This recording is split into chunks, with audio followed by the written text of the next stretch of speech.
Hi, this is Eric from Cafe Watercolor. It's December, which means we need to do a snow scene.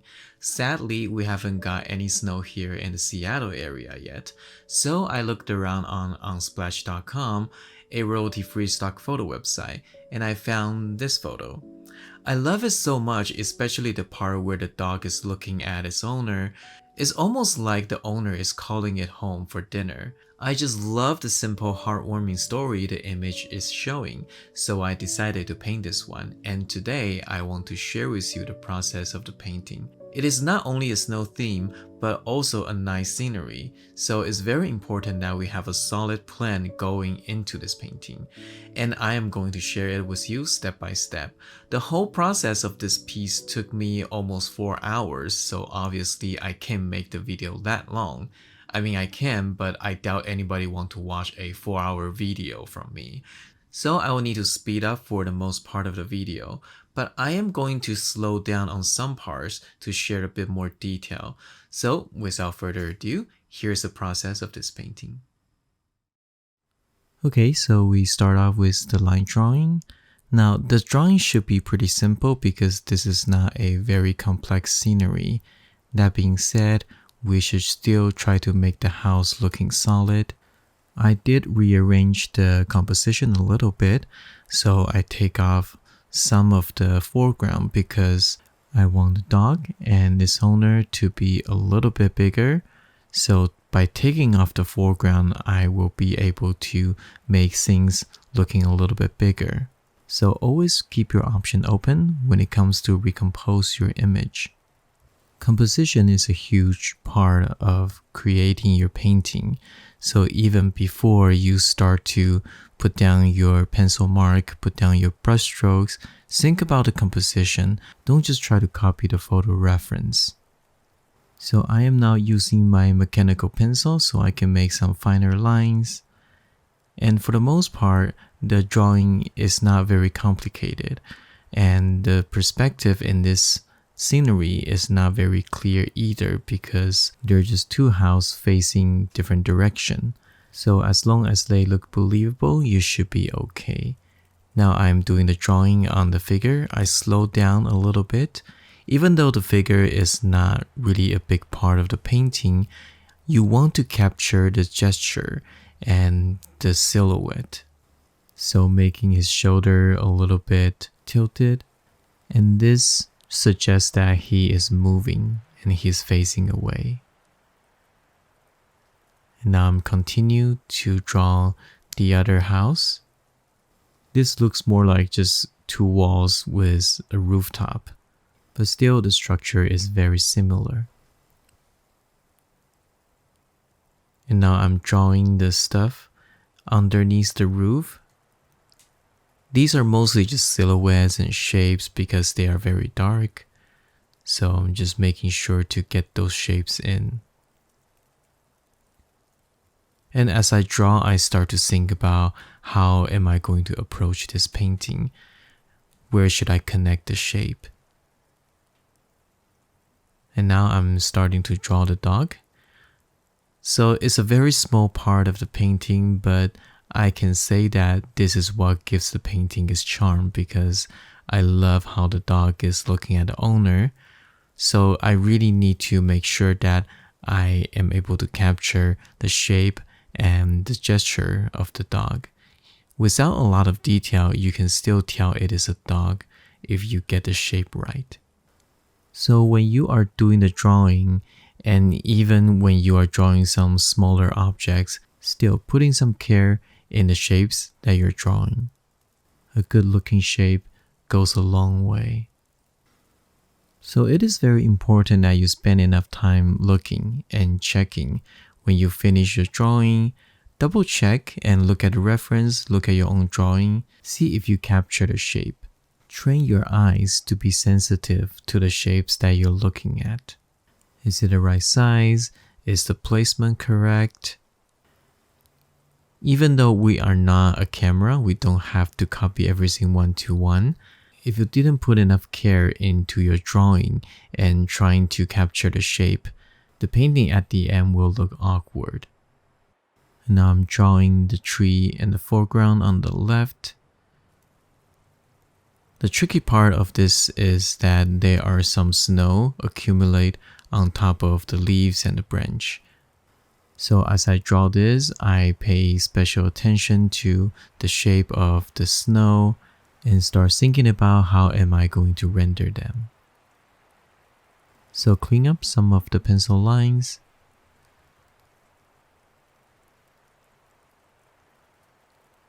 And drawing the skylight of the house. They should follow the perspective of the rooftop.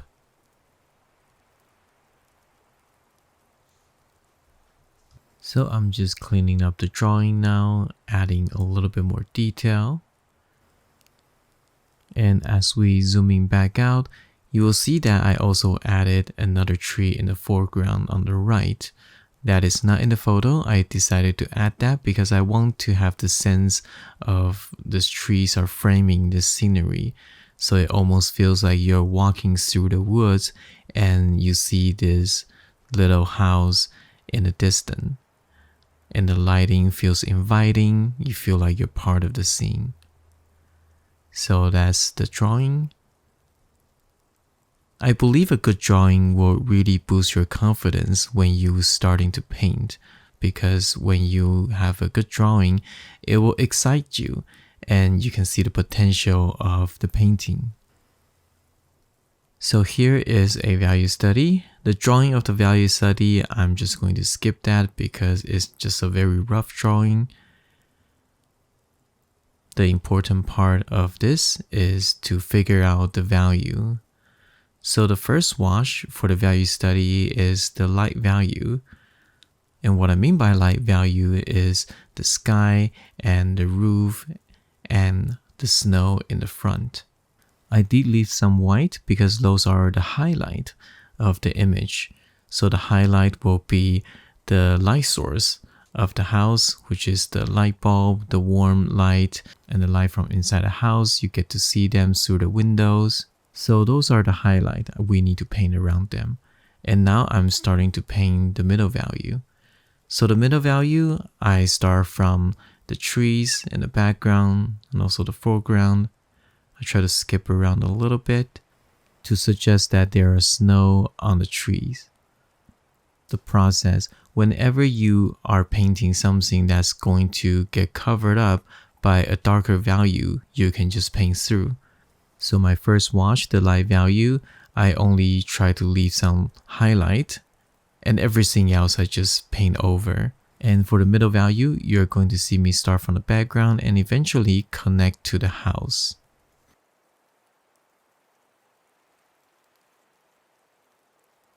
And if there's any area that's going to get covered up by a darker value, I will just paint over them. I don't need to leave them unpainted. And actually trying to connect the shape will make your painting look much more fluid and unified. So now I connect the middle value to the house. I just need to paint around the rooftop because they are the light value, and also preserve the highlight of the painting. I'm painting the figure and also the house on the right. And I don't worry about anything else other than just trying to connect the shape. Value study with watercolor is very, very helpful because you are basically going through the process once. So when you are starting to paint the color version, you will have a very solid idea how the process is going to be. It's almost like a rehearsal, just that it's without color. But when you are able to figure out the basic process of the painting, then you can start to focus a little bit more on the color when you are starting to paint without overwhelming yourself. So I do a little bit of glazing in the foreground because the snow feels a little bit too light. Despite that, I already did a wash in the beginning. They dry a little bit too light. And now I'm painting the dark value. So we have highlight, which is the white of the paper, the light value, which is the sky and the rooftop and the snow, the middle value, the background trees, and also the house. And now I'm painting the dark value, which is the darker part of the house. So as you can see in the photo, the top part of the house is much darker than the bottom because it's different color paint. So now I try to leave the middle value on the house and paint the dark value. So you are starting to see the separation of different shapes. But because we try to connect the shape as much as we can, every single layer, the painting is still going to look nice and simple, very easy to read. I paint the dog and also the probably trash can in the foreground. And now adding some dark value to the foreground trees. The dark value is going to pull that tree into the front so you can clearly see the depth. And now we are coming back to our color version, and you can probably see that I use a little bit of masking fluid, just a little bit, to preserve the white on the paper. So I did a very quick wash from the sky, and when we hit the house, we start to add some warm colors. So we blend those color wet onto wet. And since we already have the masking fluid, we can just paint over them. And as we remove the masking fluid later, it's going to reveal the highlight. So the first wash, focusing on getting the nice clean wash. Now the color I use are mostly the blue color for the sky, the cobalt blue, and I add a little bit of alizarin crimson, so it's a little bit more to the purple side. And for the warm color, I use some Hansen yellow deep as well as a bit of orange. This will prevent the color turning green, because if you just use cobalt blue and cadmium yellow or something like that, it can turn green when the two color blending with each other. But if you try to push the warmer, and if you try to make the blue just a little bit more purple, when they blend with each other, you are not going to get a lot of greens. I went ahead and started to paint just a little bit of the middle value on the snow, wet onto wet, so we can have some soft middle value shapes on the snow, just to suggest the volume of the snow. There's some snow accumulates. So just by adding a little bit of that detail, you get to feel like the snow is not completely smooth. There's some area the snow accumulates a little bit more. Now I'm painting the middle value, and just like the value study, I start from the background. This paper is much bigger though, and I want to add a little bit more detail, so I try to paint the tree with some more detail, smaller brush strokes, and I try to skip around a little bit using some dry brush mark to suggest that there are some snows on the tree. A little bit of wet onto wet just to give it a little bit more varieties. Something that I need to really watch out for is that because I'm using smaller brush strokes to build up the background, I need to make sure that I don't keep repeating the same brush strokes. If you repeat your brushstroke too much, it's going to feel like you are painting a pattern, and that's not something that I want. I want it to feel a little bit more random and a little bit more natural.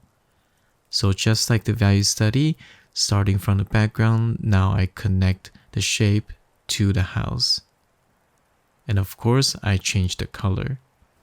Nice warm color because of the light. And you will be able to tell the difference between the house and the background, but it's mostly because of the color. The value is pretty similar because this is still just middle value.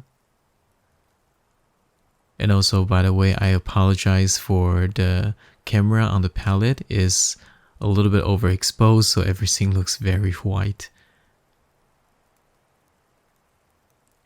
Now I continue the background, extend to the right. I try to make things looking a little bit differently, so I use some bigger brush strokes. And I also pre-wet some of the background on the right so we can get a little bit of the misty and foggy feeling. So when you pre-wet the area and you paint right into it, it's going to spread out and make some soft shapes and gives you that misty feeling. And I think that really pushed the depths a lot better. So even though I fast forward the video, I actually spent quite a bit of time doing this part. I remember I finished half of the middle value layer and then I went to bed and I come back next day and do the rest of it.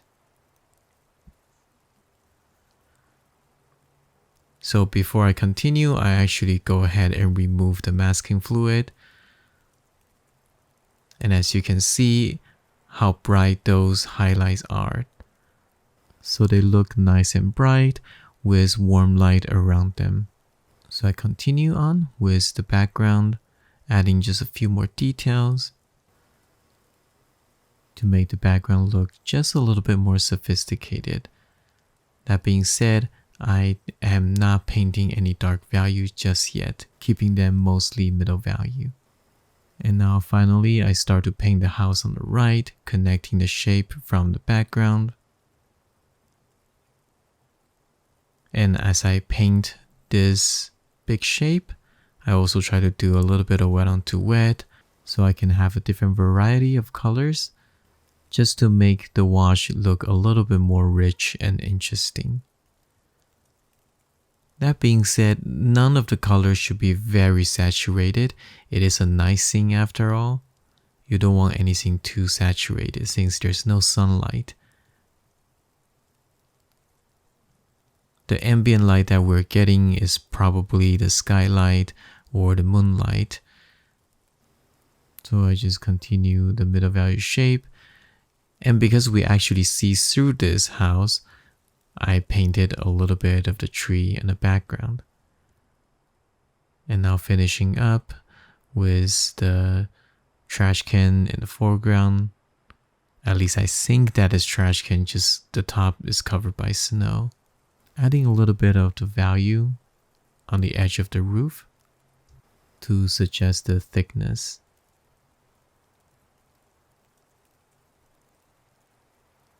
Adding the window. And now I'm painting the dog. Start off with a middle value, so I just paint everything as a solid shape. Leave a little bit of highlight on its back. And after that, I just leave it and start to paint the tree in the left. And overall, the painting looks pretty good now, even though it lacks some dark, but I can clearly see the light and the form. Now I'm just adding a little bit more details on the snow so it looks a little bit more interesting. That being said, still try to keeping it simple. The point of a snow scene is simplicity. Now I'm adding the figure. Just like the dog, I just paint a solid shape right now. Try to be careful with the brush strokes, don't overcomplicate it. Now I'm just adding some details on the house. Again, those are fast forward, but I took some time and tried to make them look interesting and make them look nice.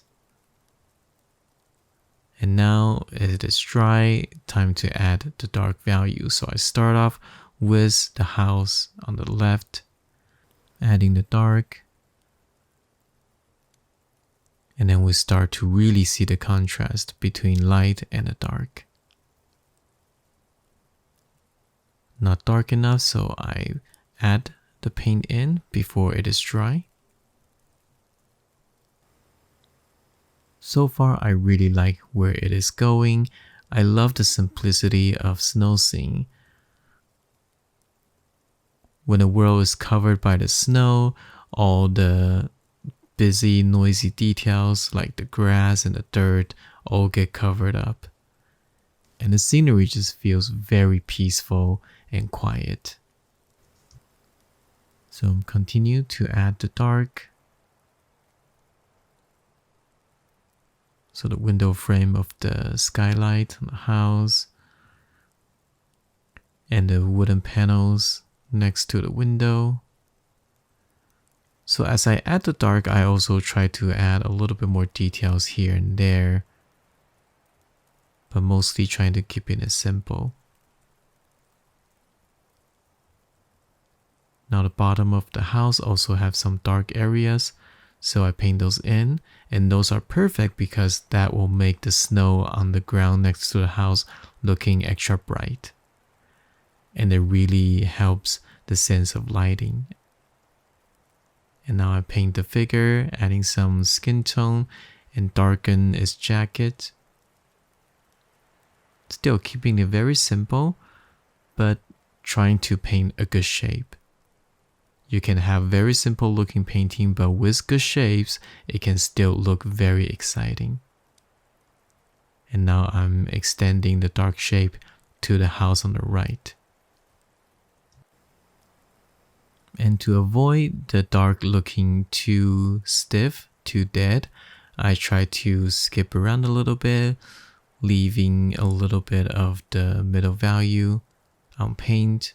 I spray a little bit of water, and I also try to mix up the color a little bit.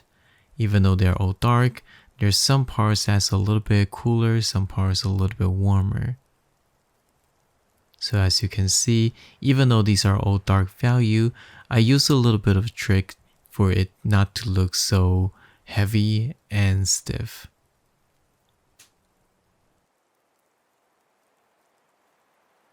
And it's also important to constantly step back a little bit and look at the whole picture if everything is holding up.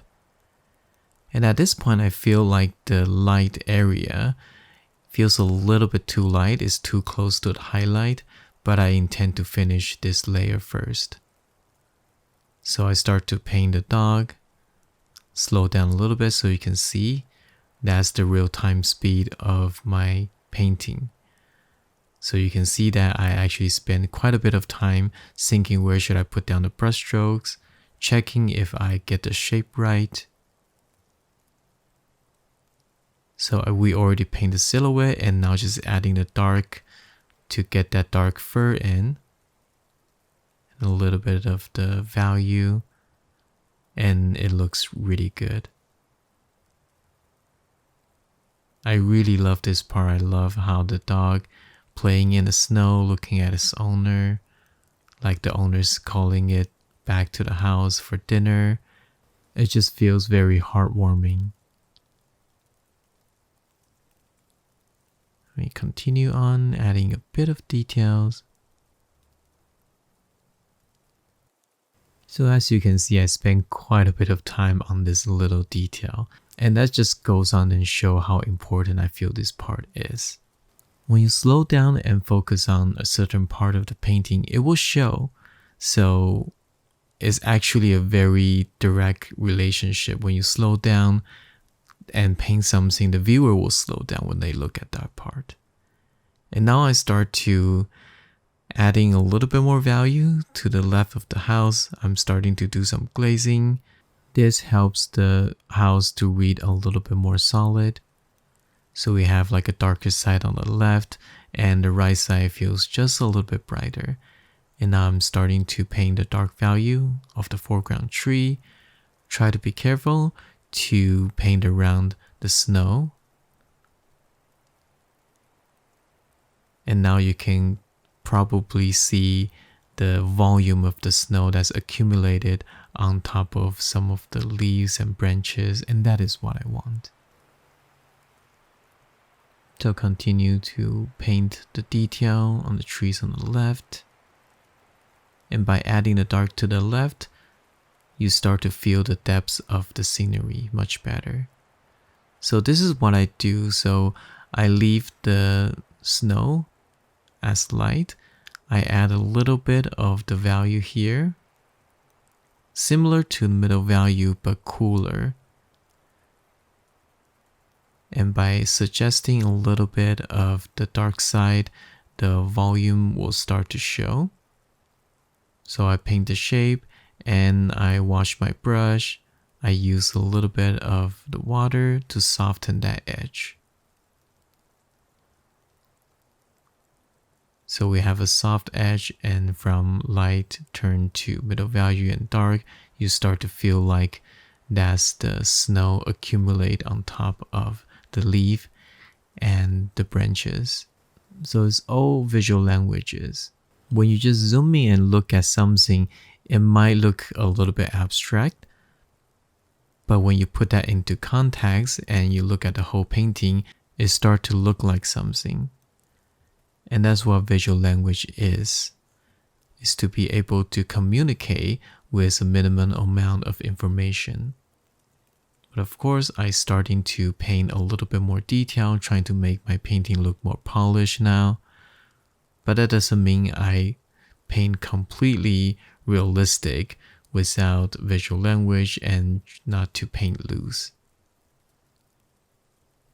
There's still quite a bit of loose element in this painting. If you look at the overall painting, yes, it might look a little bit more polished than the painting I used to paint before because I spent more time, but the visual language and the sense of simplicity, I don't want to lose that. And now coming back to the painting after it's completely dry and I do a glaze. Like I mentioned earlier, I feel like the light value is a little bit too light. And I want to make the light from the house brighter. So I do a huge glaze. Using a big brush, a little bit cooler color. And just paint over pretty much everything and preserve the light and the highlight. But you need to make sure everything is dry. And after the glazing, I start to add a little bit more wet onto wet soft detail, and there we have it. I hope you like this painting. I definitely love how it came out. Give out this very heartwarming, wholesome feeling. A nice painting for Christmas and holiday season. I hope you like this painting and I hope you enjoy this process. I hope you enjoy this process sharing. It's the holiday season. I wish you a wonderful, happy holiday with your loved ones. This has been a very special year for me in many ways, and I am so grateful that you're part of this journey with me. If my video has given you any value or peace and joy, consider giving it a like and subscribe. Ring the bell icon so you will get notification when there's new video coming out. I'm Eric from Craftamo Watercolor. Take care, and I'll see you soon.